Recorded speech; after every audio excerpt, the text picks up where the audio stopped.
हर वर्ष हिंदी दिवस पर हिंदी के विरोध का शोर भी खूब सुनाई देता है।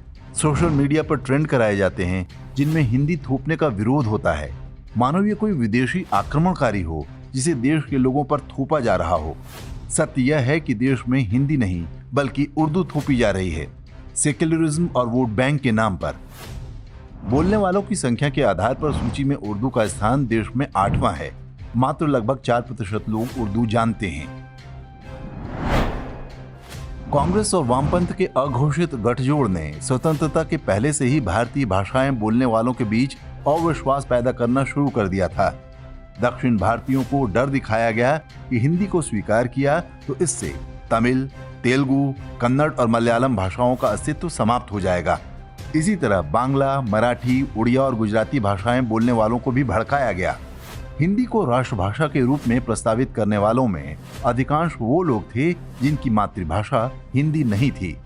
हिंदी के अधिकांश मानक शब्द बाबूराव विष्णु पराडकर और वीर सावरकर जैसे लोगों ने गढ़े हैं जो मूलतः मराठी भाषी थे।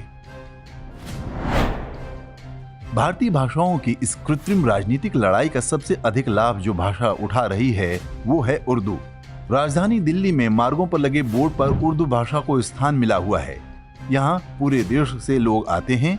क्या उर्दू के स्थान पर उससे कहीं अधिक बोली जाने वाली बांग्ला, मराठी, तेलुगु या तमिल को स्थान नहीं मिलना चाहिए?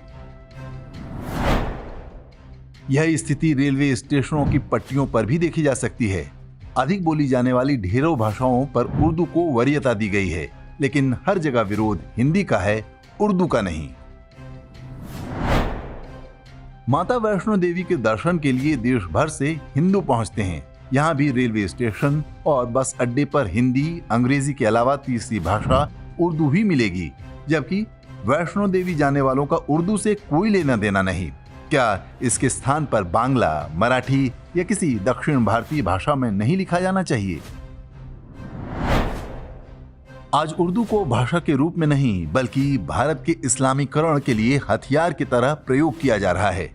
उर्दू शेर और शायरी तो हाथी के दिखाने वाले दांत हैं। सच यही है कि उर्दू कई भारतीय भाषाओं को खाती जा रही है। कश्मीर में कभी शारदा लिपि हुआ करती थी, आज वो लगभग मृत प्राय है। यह स्थिति डोंगरी और कश्मीरी की है। इन्हें हटाकर धीरे धीरे उर्दू थोपी जा चुकी है।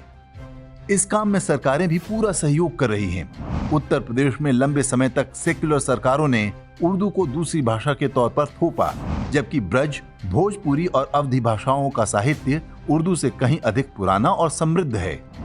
हैदराबाद में वोट बैंक की राजनीति के लिए उर्दू को बढ़ावा दिया जा रहा है। कभी सिंध में गुजराती भी बोली जाती थी, लेकिन आज वो समाप्त हो चुकी है। पूर्वी बंगाल में 30 लाख लोगों की हत्या मात्र इसलिए करा दी गई थी क्योंकि वो बांग्ला छोड़कर उर्दू को अपनाने को तैयार नहीं हुए। बांग्लादेश में आज उर्दू की अच्छी खासी घुसपैठ हो चुकी है। पश्चिम बंगाल में सरकार उर्दू शिक्षकों की भर्ती को प्राथमिकता दे रही है।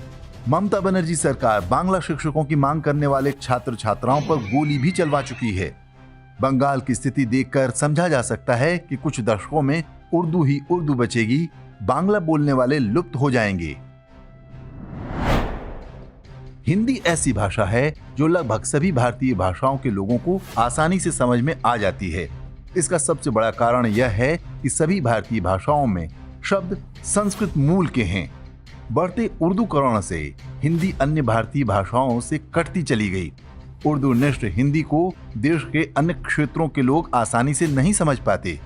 परिणाम स्वरूप भाषाओं के बीच यह अविश्वास और बढ़ता जा रहा है।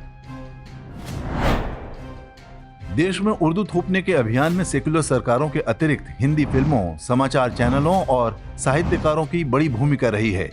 एक षड्यंत्र के अंतर्गत हिंदी भाषा से संस्कृत निष्ठ शब्दों को कठिन बताकर निकाला जाने लगा।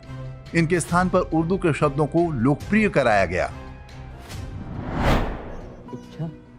इच्छा नहीं, तमन्ना। हाँ, तमन्ना अच्छा वर्ड है। हाँ, मेरी तो ये तमन्ना है प्रभा कि कल से हम दोनों अपनी मोटरसाइकिल पर ऑफिस। फिल्मी गानों से किस तरह से हिंदी के शब्द हटाए गए, इस पर हमारे वीडियो का लिंक आप कमेंट में देख सकते हैं। वास्तव में उर्दू उस बुर्के की तरह है जो पूरे भारतीय उपमहाद्वीप में पारंपरिक पहनावों पर ग्रहण बनकर छा रहा है। अफगानिस्तान से लेकर कश्मीर और केरल तक कभी रंग बिरंगे वस्त्र पहने जाते थे। आज हर जगह आपको काली गठरियां घूमती नजर आएंगी। ठीक इसी तरह उर्दू भारतीय भाषाओं को दूषित कर रही है। आवश्यक है कि हम अपनी दिनचर्या में संस्कृत निष्ठ हिंदी का प्रयोग करें। उर्दू शब्दों को अपनी बोलचाल से बाहर करें। जहां आवश्यक हो मराठी, बंगाली, तमिल, तेलुगु के अच्छे शब्दों को अपनाएं। याद रखिए, हम सभी एक सांस्कृतिक युद्ध के बीच में हैं। यहाँ शत्रु का उद्देश्य मात्र धर्मांतरण और राष्ट्रांतरण नहीं, बल्कि पूरे देश को परतंत्रता वाली मानसिकता में धकेलना है। उर्दू उनका हथियार है।